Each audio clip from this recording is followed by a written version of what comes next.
Olá, neste programa Cidadania, vou entrevistar o antropólogo da FUNAI, Arthur Nobre Mendes, sobre a política indigenista brasileira. O último censo do IBGE trouxe uma boa notícia. Nossa população indígena tem crescido significativamente desde a década de 90. Queria que você começasse dimensionando e localizando geograficamente esse crescimento da população indígena brasileira. Bom, inicialmente é um prazer estar aqui, Armando, com você. De fato, a população indígena ela já vem crescendo. Nós acreditamos que desde a década de 80, porque o censo começou a captar a partir de 91. Mas em 80 já se percebia esse aumento. Houve uma explosão de aumento da população entre 90 e 2000. Nós acreditamos porque um número maior de pessoas passou a se declarar indígena. Isso já fruto, talvez, da nova Constituição de 88, né, em que a questão indígena foi muito mais valorizada no nosso arcabouço jurídico. Então, essa população que não se declarava como indígena passou a se declarar. E a tendência de crescimento vegetativo também, né? Os índios crescem a uma taxa superior à taxa nacional. Então, de 2000 a 2010, esse crescimento se manteve. Hoje já estamos muito próximos de 900 mil índios e próximos de comemorar, talvez, com certeza, no próximo censo, a passar de 1 milhão de índios. E onde eles estão concentrados? Em que regiões? Olha, a região norte ainda é a região com maior densidade populacional indígena, mas nós temos alguns estados como Mato Grosso do Sul, onde a população é significativa, né? E praticamente não, em todos os estados brasileiros foi detectada a presença indígena, né? Mas a concentração maior está principalmente no Amazonas, Mato Grosso, Acre, Rondônia e também no estado do Mato Grosso do Sul, considerando os estados mais ao sul do país. Mas nós temos também uma população significativa, por exemplo, no estado de Santa Catarina, no estado do Paraná. Não há nenhum estado brasileiro que nós possamos hoje afirmar que não tenha presença indígena. E que nações, que tribos indígenas têm crescido mais? Olha, as populações indígenas assim que têm, isso foi captado pela primeira vez no censo, inclusive, né?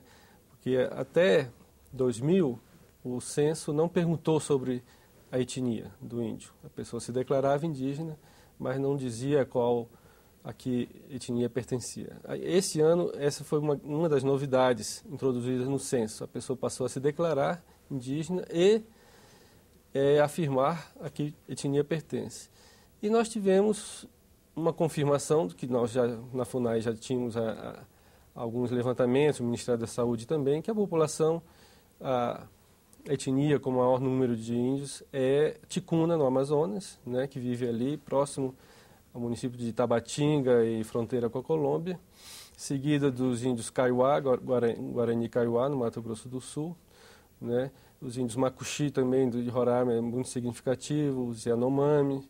Então, algumas etnias têm realmente uma população maior, enquanto outras ainda lutam para manter, né, se manter, né, biologicamente, em termos de população, né, com um número que possa, enfim, ainda lutam pela sua sobrevivência física, né, enquanto outras já têm um número significativo. E quantos idiomas estão vivos? Olha, essa foi uma surpresa também no censo, porque pela primeira vez também, ao responder sobre a sua etnia, foi perguntado sobre a língua falada, né? E nós tivemos em torno de 270 línguas, né, faladas no Brasil.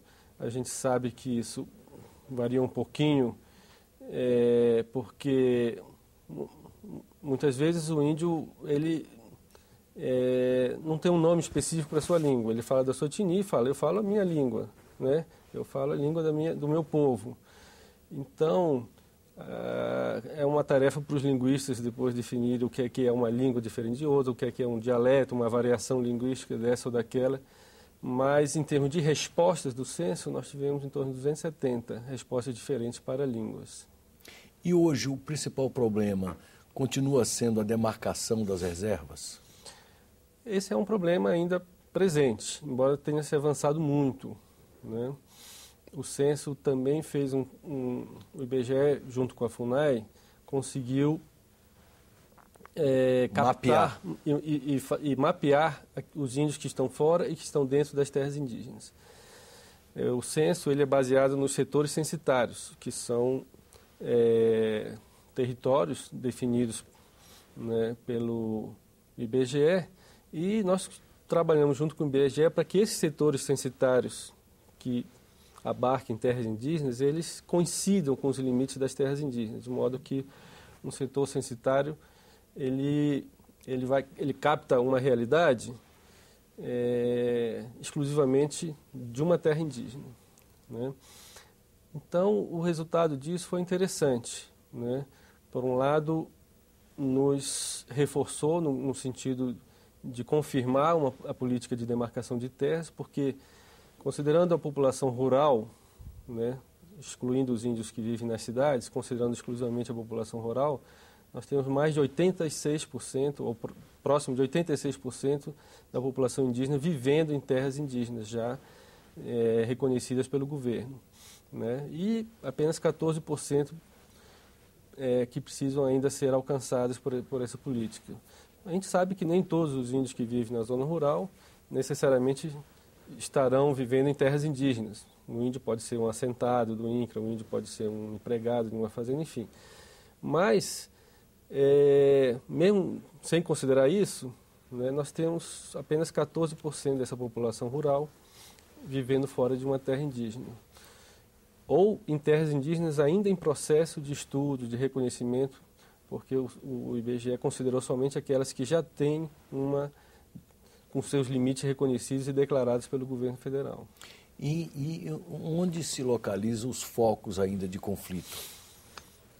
Bom, a situação hoje das terras indígenas é que os conflitos hoje eles remanescem onde no passado, né, a política que existia do passado confinou os índios em pequenas áreas, em pequenas reservas, ou, como é o caso do Nordeste, não reconheceu a eles o status, né, de indígena. Porque havia uma política, por exemplo, muito presente no Nordeste, no Ceará principalmente, de extinção de aldeamentos, etc., e de negação da condição de indígena. Então, esses índios hoje reivindicam o reconhecimento dessa condição e também, consequentemente, o seu espaço, a sua área demarcada. Então, ali, em função,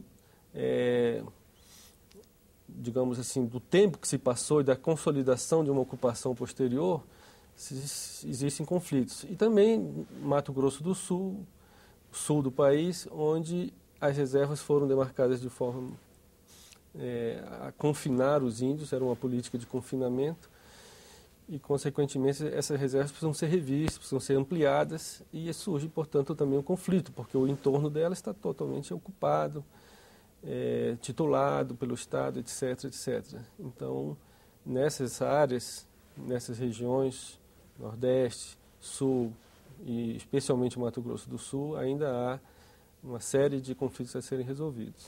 E até que ponto as comunidades indígenas passam por problemas como doenças crônicas, endemias, alcoolismo, fome mesmo, subnutrição? Principalmente nessas situações, né? O índio tem... onde as reservas são exíguas. Exatamente. O índio tem sua vida muito ligada à natureza, aos recursos naturais, onde ele busca sua sobrevivência, né?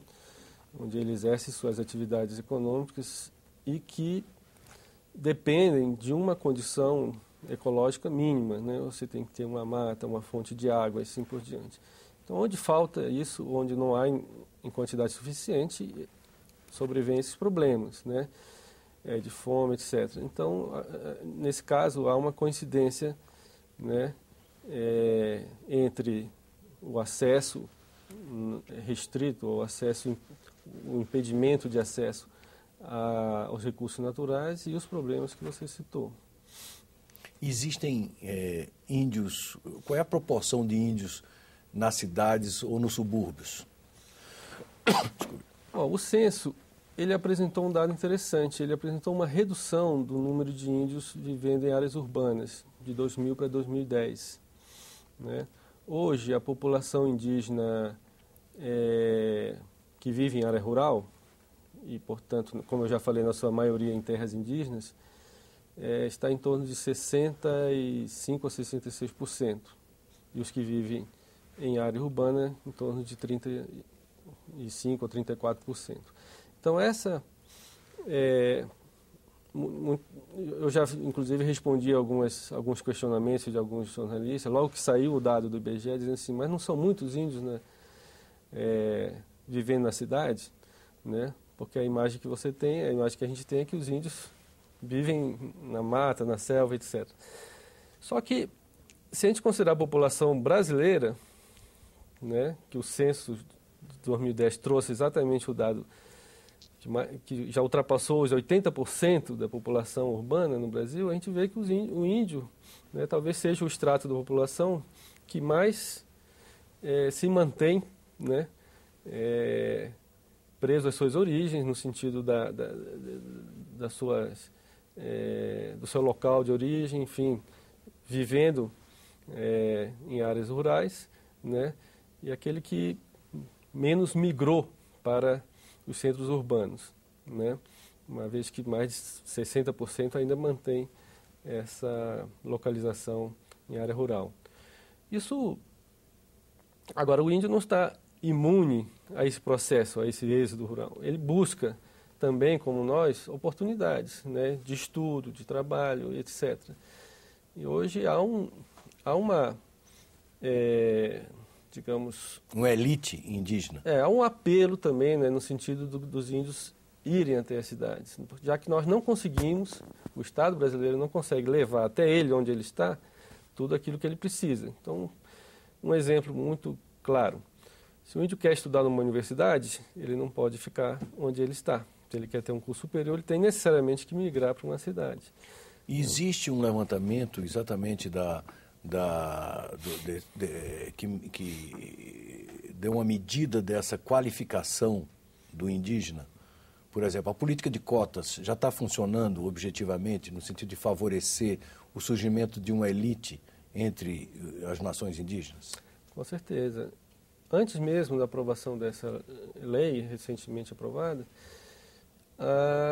algumas universidades já forneciam, mais de uma dezena de universidades, né, a Universidade de Mato Grosso, a Universidade do Pará e aqui também na Universidade de Brasília, já ofereciam vagas para estudantes indígenas, cursos específicos. Então, já vem se formando, né, essa elite, como você falou. E eles voltam? Muitos deles voltam. Desculpa. Muitos deles, inclusive, voltam nesse papel de lideranças, né? Outros se mantêm mais engajados na luta política, né? Na afirmação da sua etnia, etc. Funcionam como embaixadores, vamos dizer, do seu povo junto à nossa sociedade. E são poucos os que realmente se desligam completamente das suas origens e abraçam, vamos dizer assim, uma profissão e esquecem da sua origem. Eu, particularmente, não conheço nenhum. E eu pergunto, há exemplos, casos de que eles se organizaram de forma a melhorar a sua produção e que isso os tenha feito, digamos assim, iniciar um processo de progresso econômico que beneficia a comunidade em geral? Existem inúmeros exemplos, né? Inúmeros exemplos. Eu citaria aqui apenas, que me recordo de imediato, se você pega os índios Suruí, lá de Rondônia, por exemplo. Eles têm uma associação, eles têm uma liderança, e eles têm feito muitos, enfim, tem muitas iniciativas, acordos e contratos feitos com empresas, etc., que têm proporcionado uma melhoria de vida. No Acre, por exemplo, os índios de Iauanaua também têm contratos. Produção agrícola ou artesanato? Produção agrícola, mas também outros tipos de trabalhos, não só artesanato, né, mas na produção cultural. Hoje os índios estão começando a trabalhar a questão do turismo em terras indígenas também, né? Eles têm buscado esse tipo de atividade de baixo impacto, né? Ecológico, e alguns têm alcançado bons êxitos. Você se referiu no início da nossa conversa aos Yanomami. Uhum. Lá atrás, no tempo, quando houve o contato, houve muitos morreram em função das doenças, e eles hoje recuperaram, estão no processo de crescimento? Eles também estão recuperando. É uma das etnias com o maior número, tem mais de 20 mil, foram contados no censo, apenas do lado do Brasil, obviamente, né? E do lado venezuelano também há uma população significativa. Mas a baixa populacional do Yanomami não se deu basicamente no contato, se deu quando houve a invasão garimpeira aí no final da década de 80, né, no início da década de 90. Inclusive eu particularmente participei do processo depois de retirada desses garimpeiros, e a gente observou que houve realmente uma baixa, né, da população em função dessa invasão. Não porque não necessariamente que tenham morrido pelas armas, pela guerra, mas também pelas doenças e também pela fome, né?